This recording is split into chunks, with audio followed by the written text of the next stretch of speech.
Goeiedag en welkom by Lux Mundi se aanlyn erediens. Ons is besig met 'n reeks oor verskillende karakters in die Bybel. Verlede week was dit Jabes, hierdie week is dit Dawid en volgende week gaan dit Lukas wees.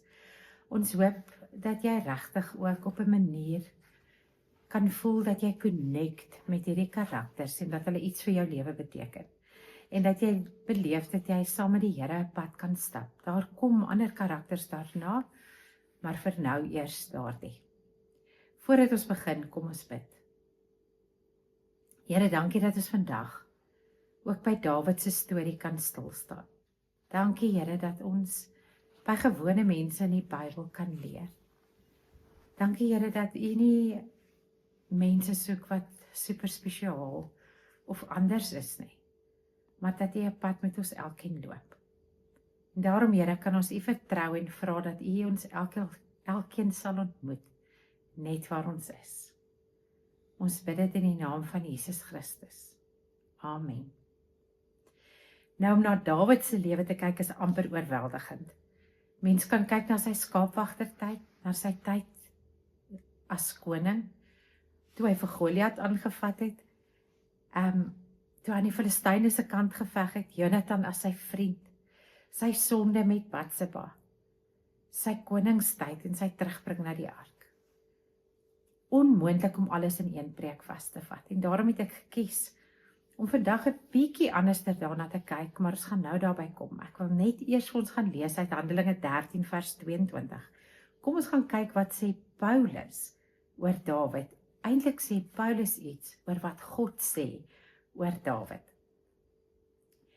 Paulus het opgestaan en met 'n handbeweging aandag gevra en gesê: Geagte Israeliete en julle ander wat vir die ware God ontzag het, luister. Die God van hierdie volk Israel het ons voorgeslag uitgekies en hulle voorspoedig gemaak, toe hulle in Egipte as uitlanders gewoon het. Hy het hulle kragtig daarvandaan uitgelei. Hy het hulle in die woestyn ongeveer 40 jaar geduldig verdra. Daarna het hy 7 nasies in Kanaan uitgewis en hulle land as erfporsie aan die Israeliete gegee. Dit alles het omtrent 450 jaar geneem.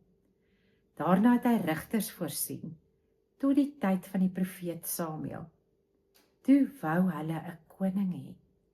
En God het Saul, die seun van Kis, 'n man uit die stam Benjamin, vir 40 jaar aan hulle gegee. Nadat God hom verwyder het, het hy Dawid vir hulle as koning voorsien. Van hom het God getuig: Ek het Dawid, seun van Isaai, gekry. Hy is 'n man na my hart. Hy sal alles doen wat ek wil hê. Uit hierdie man se nageslag het God die beloofde verlosser vir Israel, Jesus, laat voorkom. Ons hoor in hierdie gedeelte dat God vir Dawid beskryf as 'n man van sy hart. Maar hoe kan dit wees as ons dink oor Dawid se lewe? Is hy ook bekend as die man wat iemand doodmaak om sy eie sonde te vertussel? Hy het baie mense doodgemaak in oorlog. Hy was nie naaste by perfek nie. Maar kom ons gaan kyk na die lewe van Dawid. En ek gaan dit vir ons vanaand vertel, of vandag vertel, wanneer jy ook al kyk, asof dit Dawid is wat oor sy eie lewe terugdink. Stel jou voor, 'n ou man sit op die heuwel en kyk terug oor sy lewe. Sy hare is grys. Sy hande dra die merke van oorlog.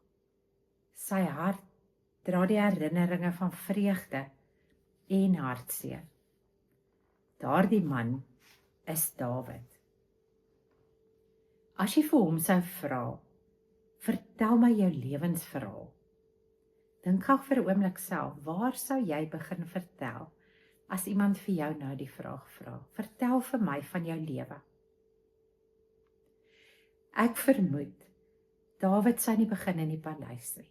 Ek vermoed, Dawid sal begin vertel van daai sorgvrye kinderdae, wat hy saam met die skape gehad het. Ek was die jongste in my familie. Ek het die skape opgepas. Ek het elkeen geken. Wie vinnig loop, wie stadig is, wie maklik verdwaal. En aan die einde van elke dag was my grootste vreugde om almal veilig huis toe te bring. Toe kom die profeet Samuel by my pa se huis aan. Ek was so gereeld weg van die huis, veilig by die skape in die heuwels, dat my pa vergeet het om my uit die veld te roep. Ek dink hulle het nie altyd van my onthou nie. My groot, sterk broers het voor die profeet gestaan. Ek, die herderseun, is eers later gaan haal. Daardie dag het ek besef, God kyk anders as mense. Samuel het olie oor my kop uitgegiet. God het my gekies om koning te word. Maar vreemd, die volgende oggend het ek net weer my skape gaan oppas. Alles het dieselfde gelyk, maar niks was meer dieselfde nie. God se gees het kragtig in my gewerk. Kort daarna het my talent met die lier my na Saul se paleis geneem. Daar het ek boesemvriende geword met Jonathan. Vir 'n tyd het ek tussen die paleis en die skape geleef. Eendag stuur my pa my met kos na my broers. En daar het Goliat gestaan. Die hele Israel was bang. Hierdie eislike 3 meter man het gesê net een Israeliet kan teen hom kom veg. En wie ook al wen, sal die wenner wees. Niemand wou teen hom veg nie. 40 dae lank het hy met die lewende God gespot. Ek het geweet ek is nie sterk genoeg nie. Maar ek het ook geweet, dieselfde God wat my teen 'n leeu en 'n beer gehelp het, sou my ook help. Een klip, een swaai, een wonderwerk. En skielik het die hele land my naam geken. Die vrouens het oor my naam gesing. Maar sukses bring jaloesie. Saul het my begin vervolg. En vir jare het ek in grotte gewoon. Ek het gevlug, ek is verraai. Ek het met onsekerheid geleef. Meer as een keer kon ek vir Saul doodmaak. Maar ek het dit nie gedoen nie. Want ek het geweet, as God iets beloof het, hoef ek dit nie met my eie hande af te dwing nie. Uiteindelik het ek koning geword. Jerusalem het my stad geword. Israel het vrede en voorspoed beleef. Die ark was terug in Jerusalem. Ek het begin dink, nou is die swaar kry verby. Maar die gevaarlikste plek is soms nie die grot nie. Soms is dit die paleis. Een aand het ek Batseba gesien. Een verkeerde besluit het na die volgende gelei. Ek het my mag misbruik. Ek het gelieg, ek het gemanipuleer, ek het Uria laat doodmaak. Vir byna 'n jaar het ek geleef asof niks gebeur het nie. Toe het Nathan gekom. Hy het die storie vertel van 'n ryk man wat 'n arm man se enigste lam gevat het. Ek het kwaad geword. Daardie man moet sterf. Nathan het my in my oë gekyk. Jy is daardie man. Daardie woorde het my gebreek. Ek het voor God neergeval en uit my gebroke hart is Psalm 51 gebore. Skep vir my 'n rein hart, o God. Toe het ek ontdek, God soek nie volmaakte mense nie. Hy soek eerlike harte. God het my vergewe, maar die gevolge het gebly. My huis is deur konflik verskeur. My eie seun Absalom het teen my gerebelleer. Ek moes weer vlug. Hierdie keer nie vir 'n koning nie, maar vir my eie kind. Weer was ek in die woestyn, maar nou was ek 'n ander mens. Ek het nie eers na my paleis of my troon verlang nie. Ek het na God verlang. Uit hierdie tyd het Psalm 63 gekom. O God, U is my God, na U smag ek. U troue liefde is beter as die lewe. Want dit was waar. Toe ek jonk was, het ek gedink oorwinning is die grootste geskenk. Toe ek koning was, het ek gedink mag is belangrik. Toe ek geval het, het ek ontdek hoe wonderlik vergifnis is. Maar toe ek oud geword het, het ek nog iets groter ontdek. Die grootste geskenk is nie wat God gee nie. Die grootste geskenk is God self. En wanneer ek aan die einde van my lewe terugkyk, sien ek die groen weivelde, die donker valleie. Ek sien Goliat, die grotte, die paleis. Ek sien Batseba. Ek onthou my trane. En deur alles sien ek God se hand. Toe kon ek my hele lewe saamvat in die woorde van Psalm 23. Die Here is my herder. Daar is niks wat my ontbreek nie. Hy laat my lê in groen weivelde. Na waters waar rus is, lei hy my. Hy gee my nuwe krag. Hy lei my op die pad van geregtigheid tot eer van sy naam. Wanneer ek loop in 'n baie donker kloof, sal ek nie bang wees nie, want U is naby my. U stok en U staf beskerm en ondersteun my.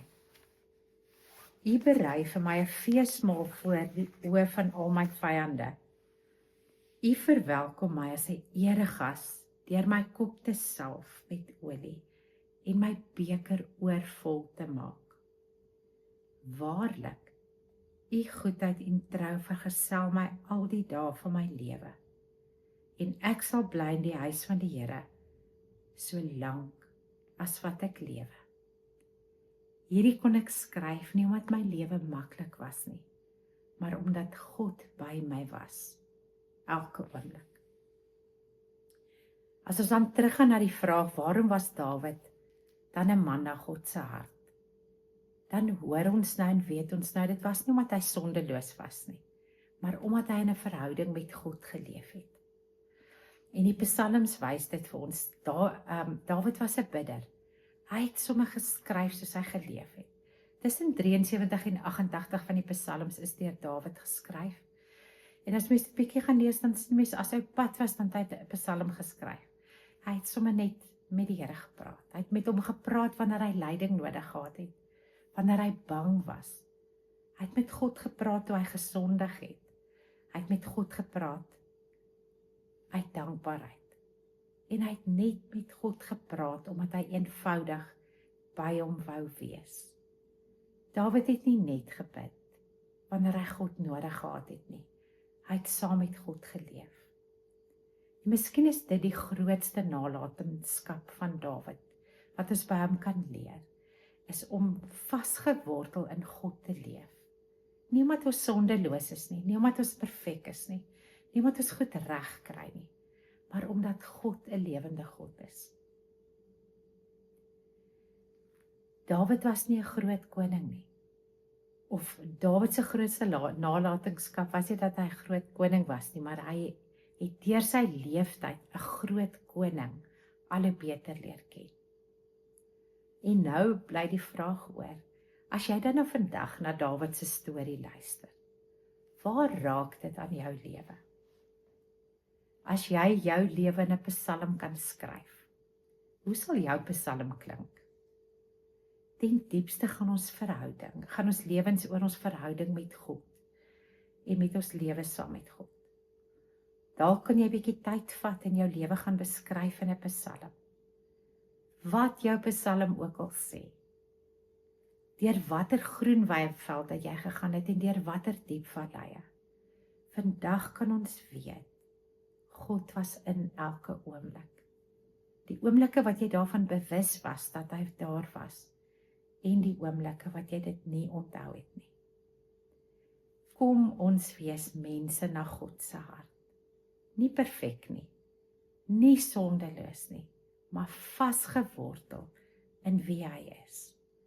Sodat wanneer God na ons kyk, hy kan sê, man, vrou, seun, dogter, na my hart. Here, wanneer ons na Dawid se storie luister, maak dit ons opgewonde. Maak ons rustig, Here, en dit gee sommer net vir ons 'n klomp vrede. Want ons weet dat hierdie hele verhaal nie van Dawid afgehang het nie. Dawid het droog gemaak. Hy was vol sonde. Maar Here, u getrouheid en wie u is, het vasgestaan. Here, ons wil vanaand net kom sê dat ons wil wees, ons wil bekend staan as mense van God se hart. Ons bid dit in Jesus se naam. Amen.